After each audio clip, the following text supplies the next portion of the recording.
Here are 4 ways to end your poem. The 2 most difficult things about writing poetry is figuring out where do I start and where do I end. The first line is always the worst.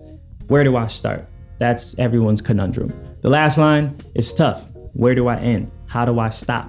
Once you start flowing in the middle of your poem, it's kind of hard to slow down. And you start thinking to yourself, I don't know where this is going and I don't know where this ends.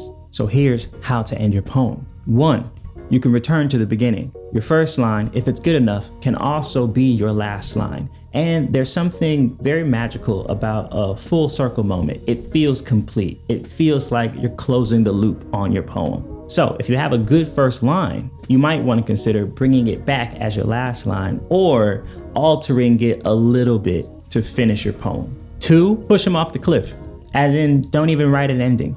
Remember in school, they used to make you write a closing paragraph that sums up and recounts everything you wrote in your paper. That's what an ending to a poem feels like sometimes. What can I say to tie this whole poem together? Sometimes it's better not to say anything at all. Just say what you gotta say and leave it at that. You don't have to bring back the first line. You don't have to create some amazing metaphor. Just write.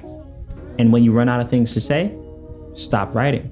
And that's the poem. 3, the best way to end a poem, traditionally, is ending with an image. Not an explanation, an image. You don't want to say something like, I was heartbroken. You want to say something closer to, the room was dressed in black for days. That is a much more memorable ending line than, I was heartbroken. So if you don't know how to end, just paint a picture and leave it at that. And the last way to end a poem is repetition, to use some kind of word or phrase that appears in your poem often as the chorus almost. When you repeat something over and over and over again, it becomes almost musical, like a sing-along, or it can drive a point home. If there's one thing you want someone to remember after your poem, just keep saying it over and over and over. Keep writing.